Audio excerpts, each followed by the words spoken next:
तो लाइव चर्चा का विषय है वह है प्रलय जरूरी है। प्रलय की देवी माँ स्कंद माता।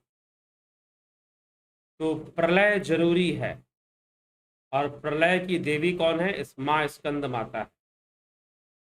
तो देखिए अब ये यहाँ पर देवी का भी स्वरूप हमारे सामने आ जाएगा और कुछ बातें और भी समझने को यहाँ प्राप्त हो जाएंगी। तो प्रलय, पहला कहा गया कि प्रलय जरूरी है। क्यों जरूरी है भाई? क्योंकि यह जीवन जो है और यह जो संसार टिका हुआ है सृष्टि और प्रलय के बीच में टिका हुआ, और आपका जो जीवन है वह भी सृष्टि और प्रलय के बीच में ही टिका हुआ है। और प्रत्येक क्षण सृष्टि भी हो रही है और प्रत्येक क्षण प्रलय भी हो रहा है। प्रत्येक क्षण सृष्टि हो रही है तो प्रत्येक क्षण प्रलय भी हो रहा है। तो सृष्टि और प्रलय के बीच में ही जीवन चलता रहता है। इस रहस्य को समझने की आवश्यकता है, इसलिए प्रलय जरूरी है। क्योंकि प्रलय नहीं होगा तो सृष्टि कहां से होगी? फिर भोजन खाओगे और निकालोगे नहीं तो फिर कैसे काम चलेगा? दोनों क्रिया के बीच में ही जीवन है। तो इसीलिए सृष्टि और फिर प्रलय, यह दोनों होता है, विनाश भी होता है। तो जहां पर देवी कूष्मांडा, जिनके बारे में हमने कल सुना, देवी कूष्मांडा जहां सृजन की देवी है, ब्रह्मांडीय सृजन की देवी है, तो माता स्कंद, जो स्कंद माता है, देवी स्कंद माता है, वो विनाश की देवी है, वह प्रलय की देवी है। ठीक है। तो जब वस्तुओं का प्रलय होता है अपने मूल में, प्रलय जब भी होता है तो प्रलय का अर्थ है अपने मूल में चले जाओ। मान लीजिए जैसे समुद्र की लहर है, की लहर का प्रलय क्या है? समुद्र की लहर उठती है, दौड़ती है, समुद्र से बाहर की दौड़ लगाती है, लेकिन घूम फिरकर वह वापस लौटती है और समुद्र में ही समा जाती है। तो ये उसका प्रलय हो गया। पहले उसकी सृष्टि हुई और फिर प्रलय हो गया। वैसे स्वर्ण के गहने हैं, कनक कटीक। कनक कटीक मतलब सोने के गहने। तो सोने के गहनों का प्रलय क्या है? कि वह अपना जो गहना वाला जो आकर्षक रूप है उसको त्याग कर फिर एक सोना बन जाए, अपने ही तत्व में लीन हो जाए, तो यह प्रलय हो जाएगा फिर। हाँ ठीक है, उसका जो पहले का रूप था, गहने वाला जो रूप था, वो खत्म हो गया। अब वो गहना नहीं रह गया, अब वो सोना हो गया। सोना वो पहले भी था, लेकिन कहीं ना कहीं अनभिज्ञता थी उसे, यह अहंकार कहीं ना कहीं अनभिज्ञता थी कि वह गहना है, शायद वो सोना तो नहीं है। तो यह उसे अनभिज्ञता थी और इसी कारण से वह जो है अपने आप को, अपने जीव अहंकार के कारण अपने आप को अहंकार के वशीभूत ऐसा समझ रहा था। तो प्रलय क्या है? अर्थात जो वो बना हुआ है उससे हटकर कुछ अपने मूल में पहुंच जाना, अपने तत्व में लीन हो जाना। वह जो चीज थी वो नष्ट हो जाएगी, उसका विनाश हो जाएगा, लेकिन वो अपने मूल में चली जाएगी, अपने मूल में जाकर वो लय हो जाएगी। तो प्रलय और विनाश की देवी स्कंद माता है। स्कंद शब्द का अर्थ क्या है? स्कंद शब्द का अर्थ है क्षरण। स्कंद शब्द का अर्थ है विनाश। तो स्कंद शब्द का ही अर्थ होता है क्षरण, स्कंद शब्द का ही अर्थ होता है विनाश। तो देवी जहां एक तरफ सृजन करती है तो दूसरी तरफ विनाश भी करती है, विनाश भी करती है। एक तरफ उत्पत्ति करती है तो संहार भी करती है, वह संहारक भी है। अगर सृजन करती है तो संहार भी करती है। गोस्वामी तुलसीदास जी रामचरितमानस में क्या लिखते हैं? उद्भव स्थिति संहार कारिणीम क्लेश हारिणीम सर्वश्रेयस्करीम सीता नतो अहम राम वल्लभाम। अब तुलसीदास जी ने तो रामायण लिखी थी, तो उसमें उन्होंने सीता जी के बारे में क्या लिखा? बालकांड में ही, शुरू में ही, प्रारंभ में ही वह सीता जी के लिए लिखते हैं कि उद्भव स्थिति संहार कारिणीम। अर्थात उद्भव मतलब जन्म देने वाली, स्थिति अर्थात पालना करने वाली, और संहार कारणिम अर्थात संहार करने वाली, विनाश करने वाली, संहार करने वाली। उद्भव स्थिति संहार कारणिम, क्लेश हारणिम सारे क्लेशों का हरण करने वाली, सर्वश्रेयस करिम अर्थात सब कुछ बेहतर करने वाली, अच्छा करने वाली। वह विनाश करती हुई, उद्भव करती हुई, स्थिति करती हुई, वह सबका कल्याण ही करती है। तो उद्भव स्थिति संहार कारणिम क्लेश हारणिम सर्वश्रेयस्करिम, जो सबका कल्याण करने वाली है, सबके क्लेश करने वाली है। सीता न तो हम, मैं ऐसे सीता जी के सामने अपना नतमस्तक होता हूं। सीता न तो हम राम वल्लभाम, जो राम जी की वल्लभा हैं, राम जी की प्रिया हैं। वह सीता जी कौन है? वो स्वयं ब्रह्म रूपा हैं। वह सीता जी स्वयं ही ब्रह्म रूपा है, क्योंकि वही जन्म देने वाली है, वही पालना करने वाली है और वही मारने वाली है। वैसे तो तीन देवता हम बता देते हैं कि ब्रह्मा जी जन्म देने वाले, विष्णु जी पालने वाले और शिव जी संहार करने वाले, मोक्ष देने वाले। लेकिन यहां पर देवी को तीनों ही रूप में देखा जा रहा है। सीता जी के लिए गोस्वामी तुलसीदास जी इस श्लोक में लिखते हैं कि उद्भव स्थिति संहार कारणिम, उद्भव अर्थात जन्म देने वाली, स्थिति अर्थात पालना करने वाली, उद्भव स्थिति संहार कारणिम अर्थात संहार करने वाली, क्लेश हारणिम क्लेशों को हरने वाली, सर्वश्रेयस्करिम सबका भला करने वाली। सीता न तो हम, ऐसी सीता जी के चरणों में नमन है। राम वल्लभाम, वो राम जी की प्रिया है, राम वल्लभा है वो। तो ऐसे कर कर सीता जी का गुणगान गोस्वामी तुलसीदास जी ने गाया है। तो देवी, वही देवी कूष्मांडा के रूप में सृजन करती है, ब्रह्मांडीय सृजन करती है, और वही देवी स्कंद माता के रूप में विनाश करती है। वह देवी स्कंद माता के रूप में प्रलय लाती है, और इन दोनों के बीच में स्थिति है। सृष्टि और प्रलय के बीच में जो स्थिति है, वह स्थिति ही जीवन है। जन्म मृत्यु के बीच, जन्म मृत्यु के बीच, सृष्टि और विनाश के बीच जो स्थिति बनती है, वह स्थिति जीवन है। तो स्कंद शब्द का अर्थ क्या है? स्कंद शब्द का अर्थ है स्कंद माता। स्कंद शब्द का अर्थ होता है क्षरण होना। स्कंद शब्द का अर्थ है विध्वंस। स्कंद शब्द का अर्थ है क्या? विनाश, प्रलय। इस प्रकार का शब्द अर्थ निकलता है। मुख्य रूप से प्रलय का एक आध्यात्मिक अर्थ निकलता है। मोक्ष के समय भी प्रलय ही हो रहा है, लेकिन स्कंद शब्द का मूल अर्थ है क्षरण और विनाश, विध्वंस होना, नष्ट होना। और जो भी वस्तु बनती है वो नष्ट होती है। जो जन्म लेता है वो मृत्यु को प्राप्त होता है। जिसने भी जन्म लिया वो एक दिन मृत्यु को प्राप्त हो जाएगा। आए हैं सो जाएंगे राजा रंग फकीर, एक सिंहासन चढ़ी चले एक बंधे जंजीर। कहते हैं मौत सबको आनी है, कौन इससे छूटा है, तू फना नहीं होगा ये ख्याल झूठा है। तो होना है, चलो ये मृत्यु की बात है, लेकिन यहां पर विनाश और विध्वंस की बात कही जा रही है। स्कंद का अर्थ है क्षरण, स्कंद का अर्थ है विनाश, स्कंद का अर्थ है, क्या अर्थ है स्कंद का? विध्वंस। तो चीजें बनती हैं और फिर वो बिगड़ भी जाती हैं, उनका विनाश भी होता है, उनका क्षरण भी होता है, प्रत्येक वस्तु का होता है। जो भी है संसार में वह उसके साथ ये घटना घटती है। इन दोनों के बीच में जो स्थिति बनी हुई है, हम उसको जीवन मान लेते हैं, हम उस स्थिति का ही लाभ उठाने का कोशिश करते हैं, उसी में आसक्ति पाल लेते हैं। लेकिन जो भी बना है वो एक ना एक दिन नष्ट तो हो ही जाएगा, वो एक ना एक दिन तो विध्वंस को प्राप्त हो ही जाएगा, ये होना ही है। तो देवी जो क्षरण करने वाली है, जो विनाश करने वाली है, वो स्कंद माता है। वही स्कंद माता के नाम से प्रसिद्ध है, जो विनाश करने वाली है, जो क्षरण, और जो नहीं चाहते कि उनका विनाश हो। जैसे कि रावण था, रावण ने कहा कि मेरी मृत्यु नहीं होनी चाहिए।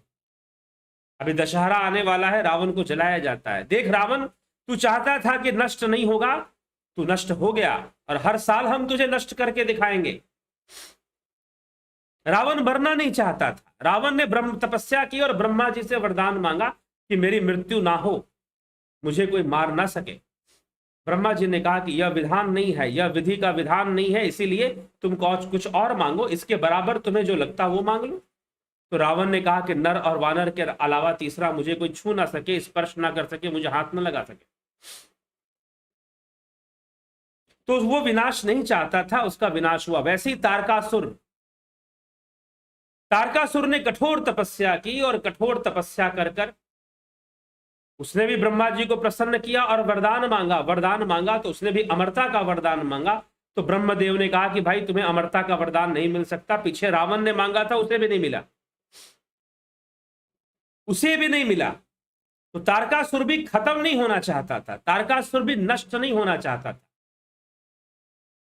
तो कई बार आसक्ति के वशीभूत मनुष्य नहीं चाहता है कि क्षरण हो, वह नहीं चाहता है कि विनाश वाली घटना घटे, लेकिन यह तो प्राकृतिक क्रिया है, और माता ही ब्रह्म रूपा है, प्रकृति रूपा है। तो स्कंद माता क्षरण करती है, विनाश करती है। तो तारकासुर की इच्छा थी कि वो अमर हो जाए, और जब उसे वरदान नहीं मिला तो उसको भी कहा गया कि तुम इसके बराबर का कोई वरदान मांग लो। तो उसने बड़े ध्यान से सोचा तारकासुर ने कि भाई एक बार भोलेनाथ ने विवाह किया था और उसमें बड़ी समस्या हुई, उनकी पत्नी जो थी वो सती हो गई, सती तो उनका नाम ही था, खैर बड़े दुखी हुए, और अब वो विवाह करेंगे नहीं, उन्होंने संकल्प ले लिया है, समाधि ले ली है, विवाह नहीं करेंगे। तो अब उन्हीं की रचना है कि यह संसार अब मैथुनी सृष्टि से चलेगी। यह संसार कैसे चलेगी? मैथुनी सृष्टि से चलेगी। तो जब तक विवाह नहीं होगा तब तक तो संतानें होंगी नहीं,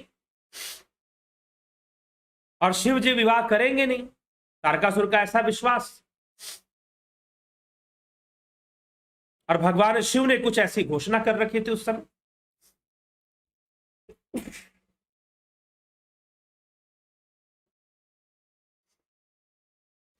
तो कुछ ऐसा समस्या तारकासुर के सामने आ गई। तो तारकासुर ने वरदान मांगा कि अगर मेरा वध हो, अगर कोई मुझे मार सके तो मात्र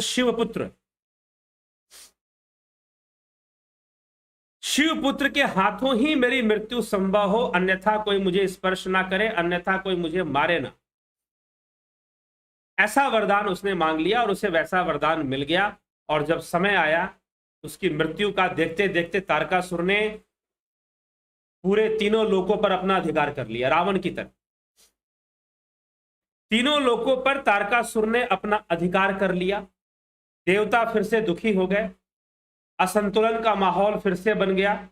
और तब कहते हैं कि हिमाचल राज के घर में पार्वती जी का जन्म हुआ, और पार्वती जी ने संकल्प लिया कि वह शिव से ही विवाह करेंगी।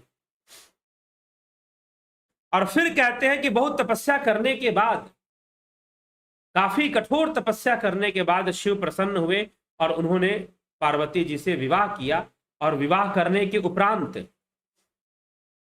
प्रथम पुत्र का जन्म हुआ, और जो प्रथम पुत्र थे उनका नाम था कार्तिकेय, उनका नाम था भगवान स्कंद, क्योंकि उनका जन्म हुआ था विनाश करने के लिए। उनका जन्म हुआ था उन चीजों का विनाश करने के लिए जो विनाश को प्राप्त नहीं होना चाहती,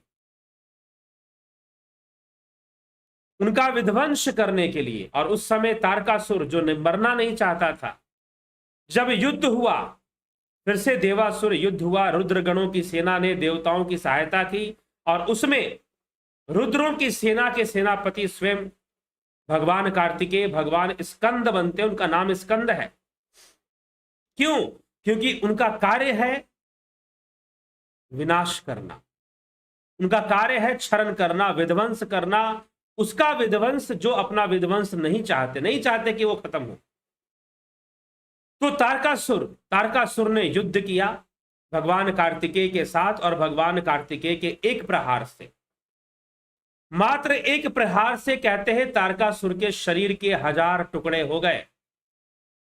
वह नहीं चाहता था कि उसका विनाश हो, लेकिन उसका विनाश हो गया। इसी प्रकार से रावण का विनाश हो गया। तो जो चीज बनी है वो जाएगी, जिसका जन्म है उसकी मृत्यु है, जिसकी सृष्टि है उसका प्रलय है। यह निश्चित है, यह पूर्व ही निश्चित है, पहले से ही निश्चित है, यह होना है।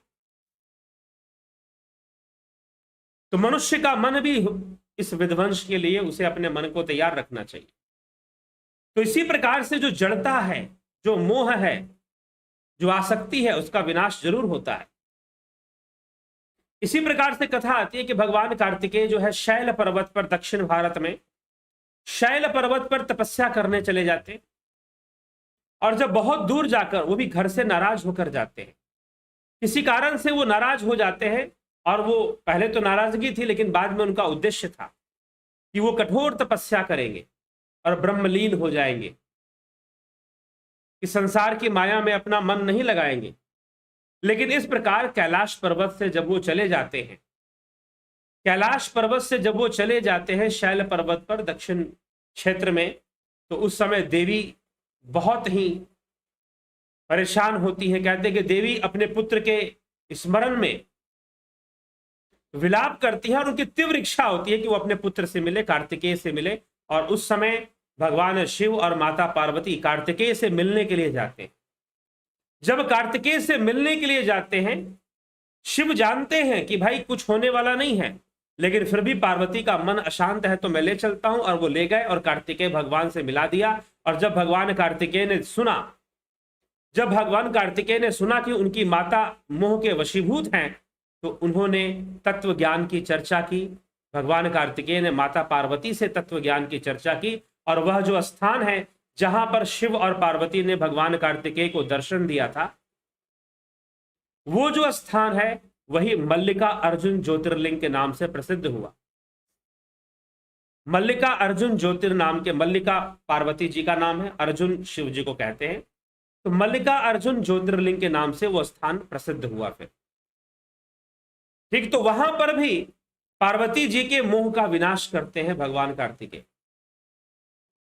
तो स्कंद का अर्थ है क्षरण, स्कंद का अर्थ है विध्वंस, स्कंद का अर्थ है विनाश। भगवान स्कंद का जन्म इसीलिए हुआ, तामसिकता के विनाश के लिए, तमस शक्तियों को कमजोर करने के लिए, उन्हें रोकने के लिए, तामसी शक्तियों को। और उन्होंने तारकासुर का वध कर कर माता पार्वती के मोह को भंग कर कर उन तामसी शक्तियों को ही रोका था। क्योंकि तामसिकता स्थिति को बनाए रखना चाहती है। तामसिकता का मतलब परिवर्तन को स्वीकार नहीं करना, और तारकासुर परिवर्तन स्वीकार नहीं करना चाहता। तारकासुर कहता मैं हमेशा जीवित रहूंगा, इसी शरीर में रहूंगा, लेकिन यह संभव नहीं था। और जब भगवान कार्तिकेय का वार उस पर हुआ, तो उसके शरीर के 1000 टुकड़े हो गए, नष्ट हो गया, वो विनाश हो गया, उसका विध्वंस हो गया, उसका तारकासुर का। तो इसीलिए स्कंद शब्द का अर्थ है क्षरण, स्कंद शब्द का अर्थ है विनाश, स्कंद शब्द का अर्थ है विध्वंस। तो इस मृत्यु लोक में, इस पृथ्वी में जो भी बना है वो नष्ट हो जाएगा। ये शरीर बना है तो एक दिन ये शरीर भी नष्ट हो जाएगा, मृत्यु को प्राप्त हो जाएगा। हाँ, जीव रहेगा लेकिन शरीर नहीं रहेगा, देही रहेगा लेकिन देह नहीं रहेगी। तो जो भी बना है वो नष्ट होगा, जो भी बना है वो एक दिन जाएगा, जो आया है उसको जाएगा। ठीक, जिसका जन्म है उसकी मृत्यु भी निश्चित ही होनी है। तो यह नियम है। इसीलिए देवी को, सृजन की देवी कूष्मांडा भी उसे कहा गया, और उसी देवी को स्कंद माता भी कहा गया। और उसी को, देवी को ही गोस्वामी तुलसीदास जी रामचरितमानस में सीता जी के लिए कहते हैं, उद्भव स्थिति संहार कारणिम क्लेश हारिणिम सर्वश्रेयस करिम सीता न तो अहम राम वल्लभाम। इस प्रकार से वो कहते हैं। ठीक है, तो हमें यह विषय समझना है। हमें यह विषय अच्छे से समझकर अगर हम चलते हैं तो निश्चय ही यह क्षरण का विषय समझ में आया कि स्कंद माता क्षरण की देवी है। उसने स्कंद को जन्म दिया। स्कंद को जन्म दिया मतलब विध्वंस को जन्म दिया। उसने क्षरण को जन्म दिया, विनाश को जन्म दिया स्कंद के रूप में। ठीक है, तो ये स्कंद माता का रहस्य है। ये स्कंद और प्रलय जरूरी है। क्यों जरूरी है? अगर प्रलय नहीं होगा तो अपने आप ही दूसरा प्रलय शुरू हो जाएगा। आप भोजन करते हैं, अगर भोजन आपका डाइजेस्ट हो गया, पच गया और फिर मल रूप में बाहर निकल गया, अगर बाहर निकल रहा है, इधर से डाल रहे हैं और समय के साथ बाहर भी निकल रहा है तो बहुत अच्छी बात है। अगर नहीं निकल रहा है तो समस्या खड़ी हो जाएगी, फिर भयानक रूप में प्रलय आएगा, फिर शरीर की बीमारियां बढ़ जाएंगी। फिर वैसे ही संसार में भी प्रत्येक वस्तु में यह विध्वंस की क्रिया चलती रहती है, यह विनाश की क्रिया चलती रहती है। जैसे लहरें उठती हैं और फिर लहरें फिर गिर जाती हैं और समुद्र में समा जाती हैं, वैसे ही सृष्टि और प्रलय पैरेलल चलता रहता है। पैरेलल, जैसे रेलवे ट्रैक होते हैं एक दूसरे के पैरेलल, बिल्कुल समानांतर। ठीक है, तो ये समानांतर ही सृष्टि और प्रलय का भी क्रिया चलती रहती है। तो वही माता कूष्मांडा के रूप में सृष्टि करती है और वही माता स्कंद माता के रूप में विनाश करती है, क्षरण करती है, प्रलय लाती। तो अगर देवी कूष्मांडा सृजन की देवी है तो स्कंद माता क्या है? क्षरण की देवी है। स्कंद माता विध्वंस की देवी है।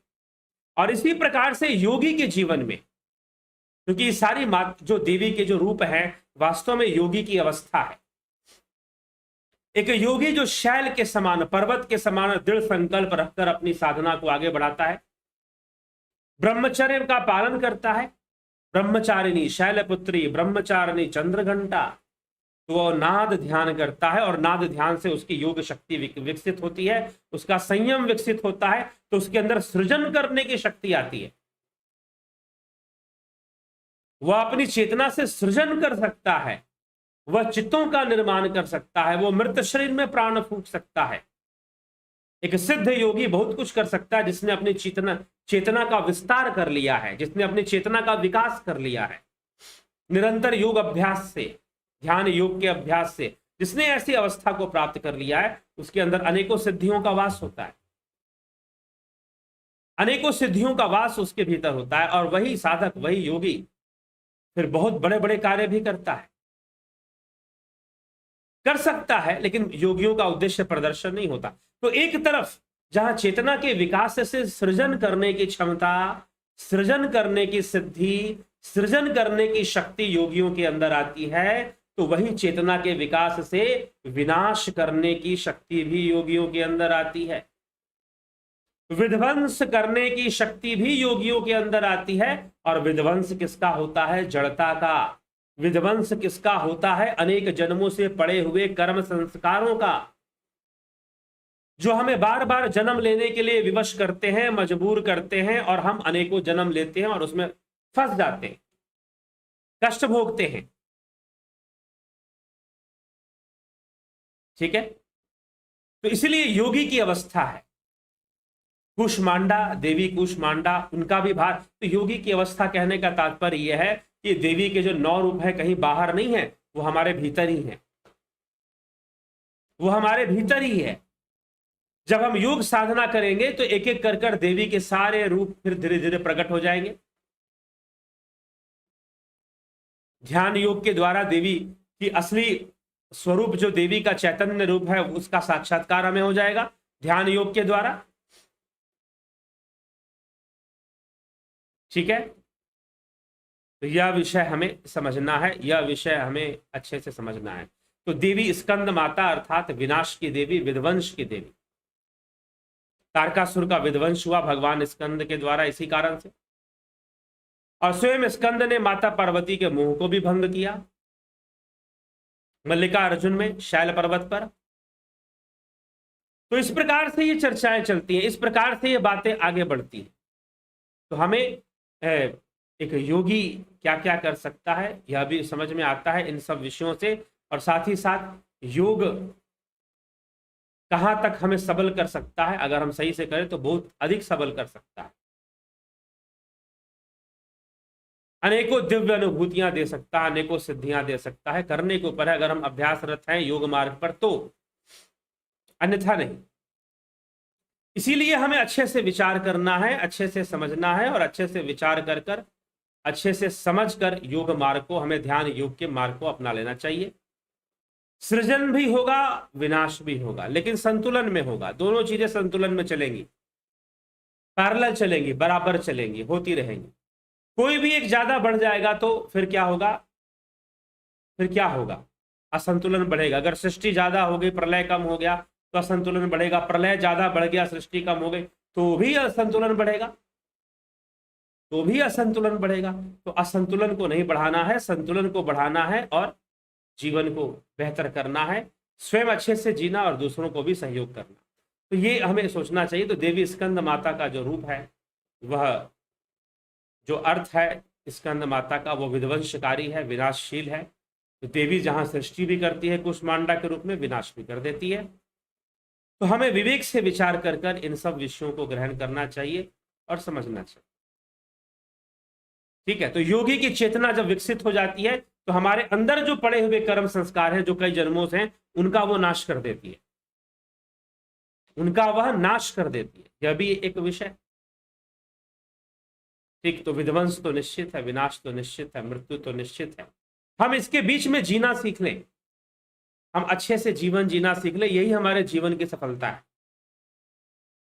नहीं तो आए हैं सो जाएंगे, राजा रंग फकीर, तो चलता ही रहेगा, होता ही रहेगा। ठीक है, तो चलिए जिज्ञासुओं आगे चलते हैं और आपकी टिप्पणियों को थोड़ा देख लेते हैं, कौन क्या कहता है उसको समझने की कोशिश करते हैं।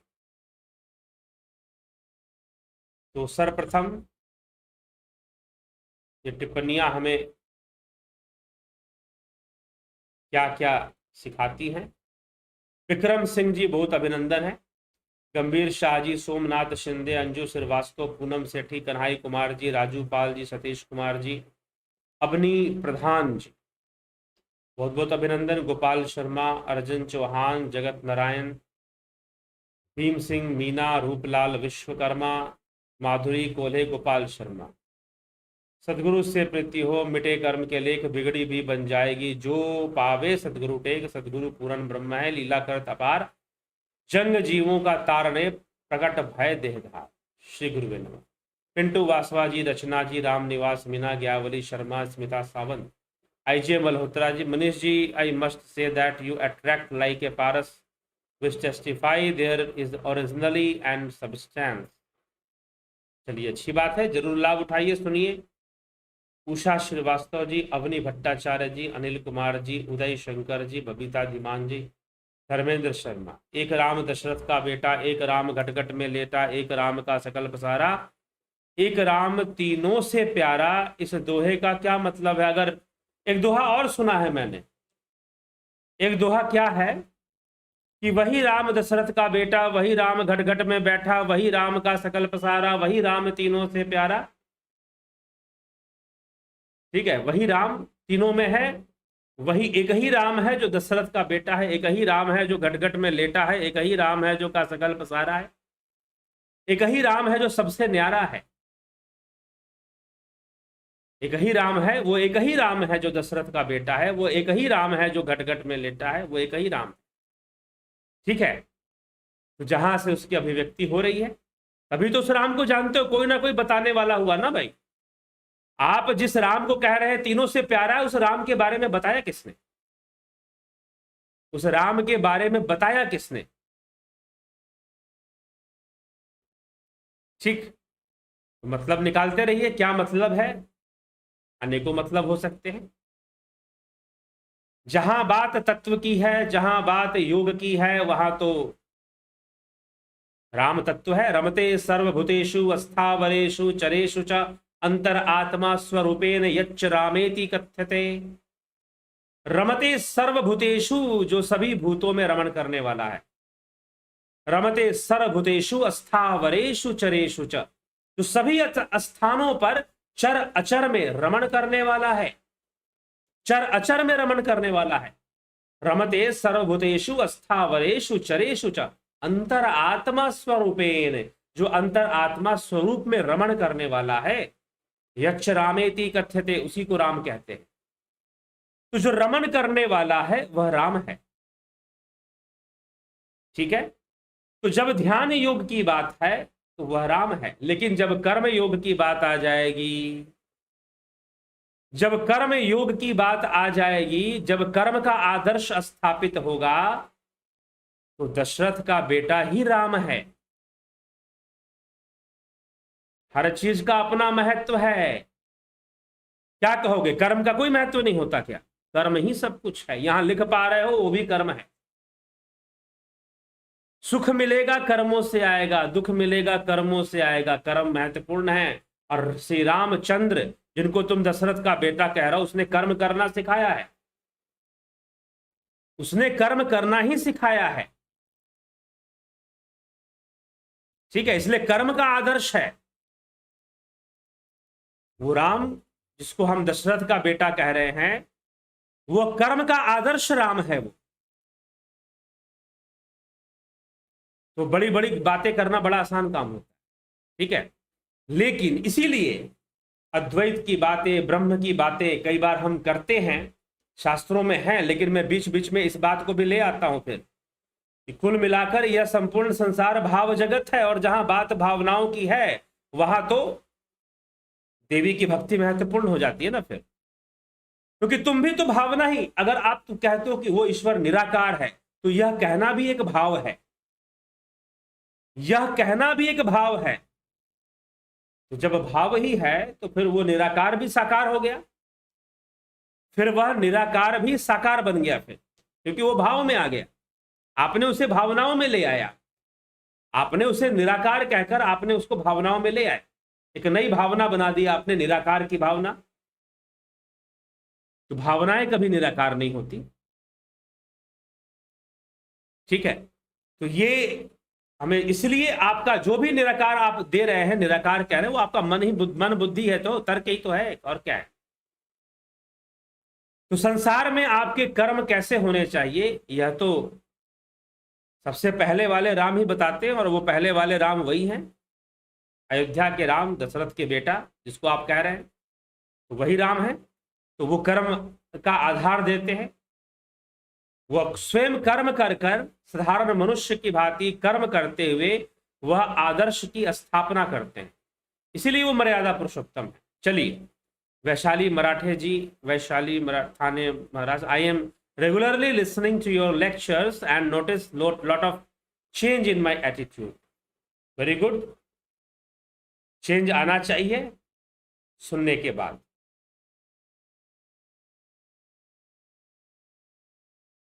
भिखू कुचाड़िया जी,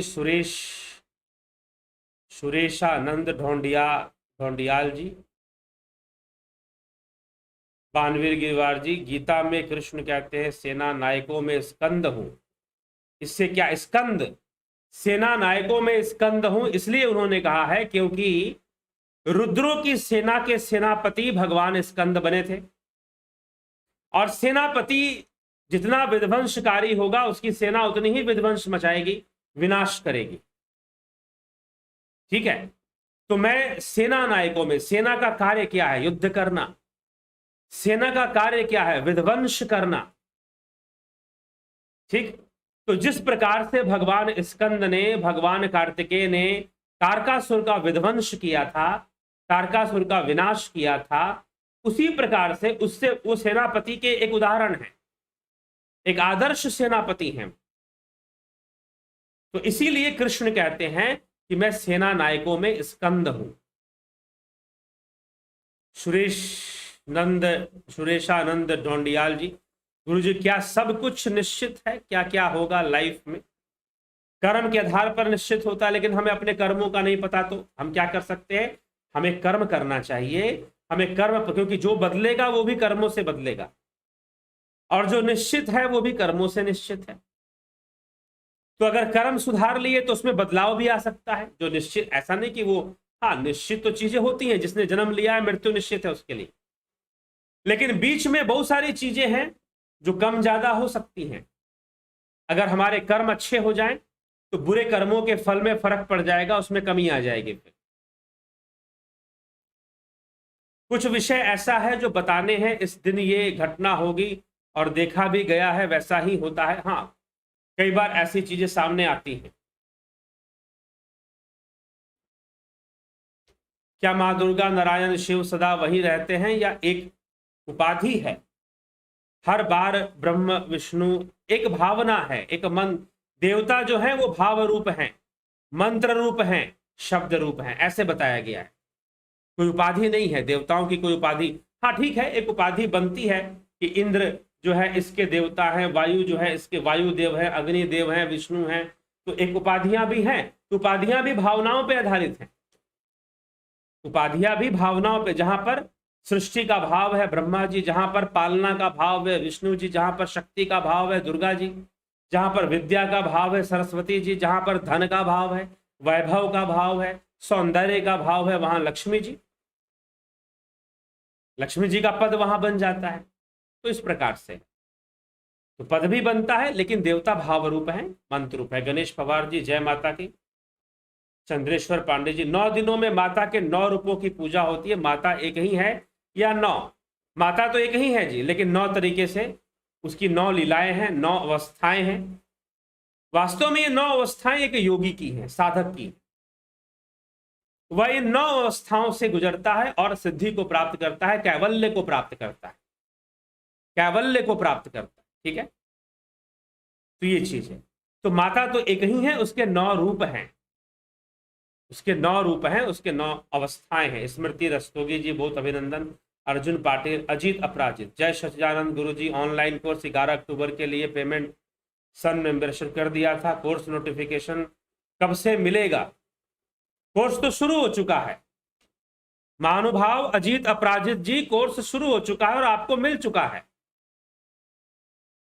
ठीक है, अगर आपको नहीं मिला है तो आप बताइए, आप कैसे लिख रहे हैं? ये तो आपका मैं मोबाइल खोल कर दिखा दूं कि कोर्स शुरू हो चुका है, आपने रिसीव किया है वीडियो। ठीक है, वो दिखाया जा सकता है। इसलिए ये प्रश्न यहां पर किस लिए? अजीत अपराजित, बताइए।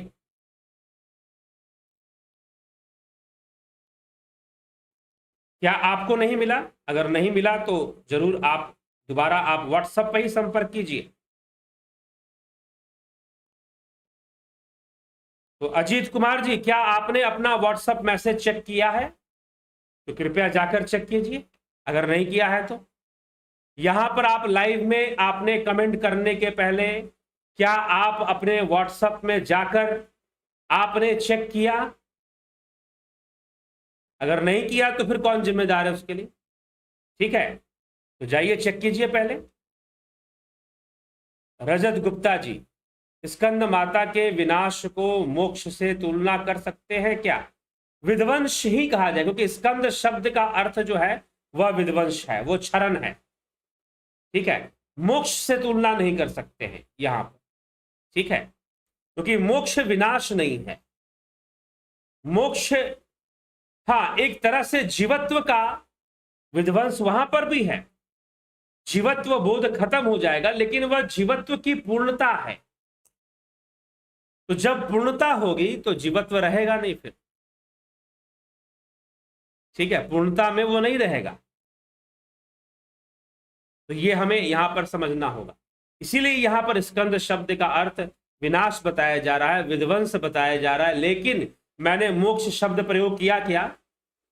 इतने देर में कहीं भी मोक्ष शब्द मैंने बोला? जी नहीं। ठीक, तो यह समझिए, विनाश बाहरी रूप है, प्रलय जो है एक सूक्ष्म क्रिया है।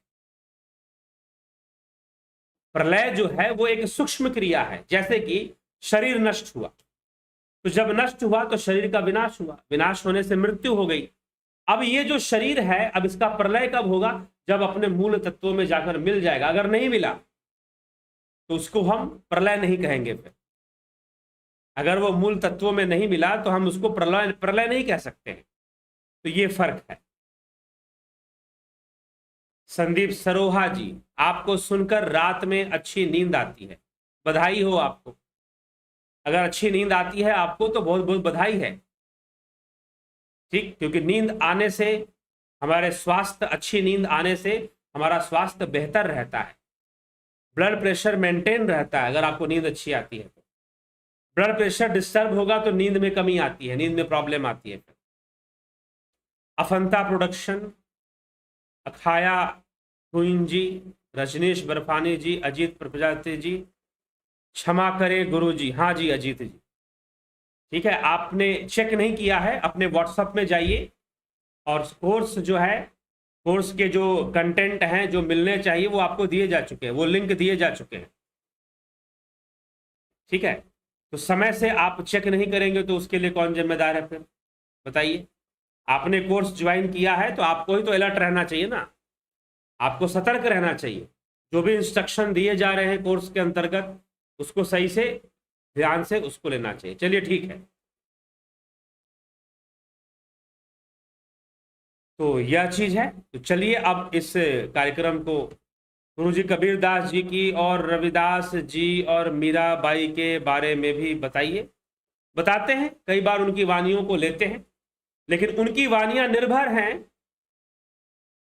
हैं वेदांत की वानियों पर, वेदों की वानियों पर और उपनिषदों की विचारधारा पर। उनकी बातें उस पर निर्भर हैं, इसीलिए मूल विचारधारा स्पष्ट होना चाहिए। उपनिषद की जो विचारधारा है वो स्पष्ट हो जाएंगी तो आपको कबीर को समझना, मीराबाई को समझना, या दादू दयाल और पता नहीं और बहुत सारे संत हुए, उनको समझना सरल हो जाए। गुरबानी समझना, गुरबानी तो ऐसे है जैसे कि एकदम उपनिषद पढ़ रहे हैं। जो गुरु ग्रंथ साहिब गुरबानी की जो वानियां हैं वो तो वैसे है जैसे आप उपनिषद ही पढ़ रहे हो, इस तरह से बातें लिखी गई हैं।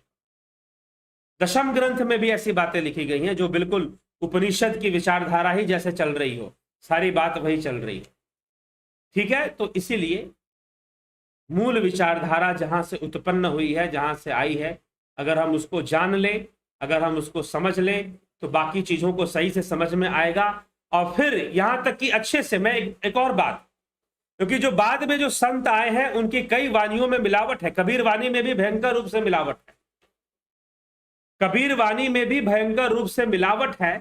तो अब वो मिलावट पकड़ोगे कैसे? उपनिषद पढ़ लो, अगर उपनिषदों की विचारधारा समझ में आ गई तो मिलावटें भी पकड़ में आ जाएंगी, ठीक है।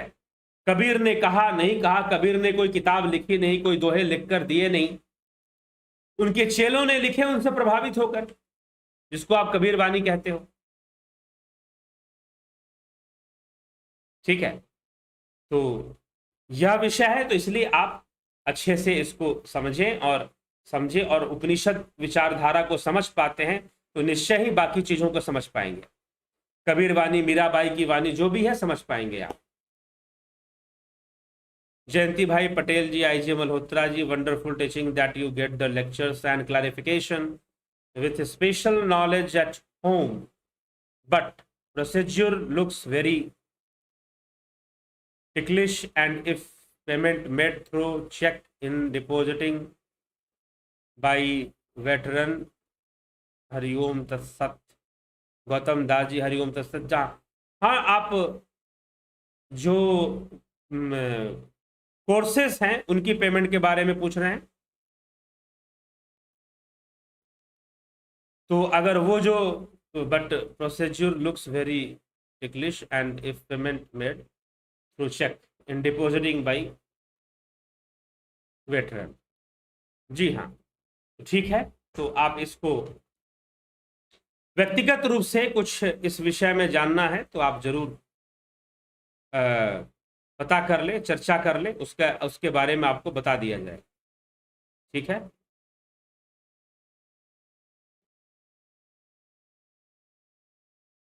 तो हमें खुद समझना होगा।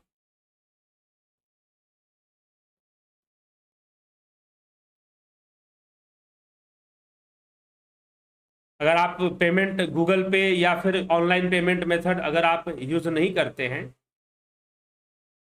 तो फिर आप दूसरा कौन सा मेथड आप, हाँ, चेक आदि से भी आप कर सकते हैं, लेकिन कैसे करेंगे ये प्रश्न उठेगा।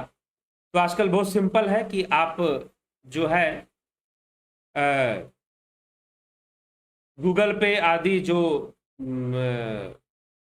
चीजें हैं आप नहीं कर सकते तो आजकल शॉप वाले भी करते हैं, आप उनको पैसे दे दो तो वो आपका ट्रांसफर कर देंगे, ऐसे भी चलता है, ठीक है। जो शॉप्स हैं, कई लोग ऐसे ही करवाते हैं, वो खुद से ट्रांसफ़र नहीं करते हैं, उनके बगल में कोई दुकान या शॉप है, वो उसके पास जाते हैं और वहाँ से वो करवा देते हैं। ऐसा भी देखने में आया है। तो ऐसे भी सहारा आप ले सकते हैं, ठीक है, किसी से करवा भी सकते हैं अगर खुद नहीं कर पाते हैं। अगर आप वेटरन हैं और आपको दिक्कत है,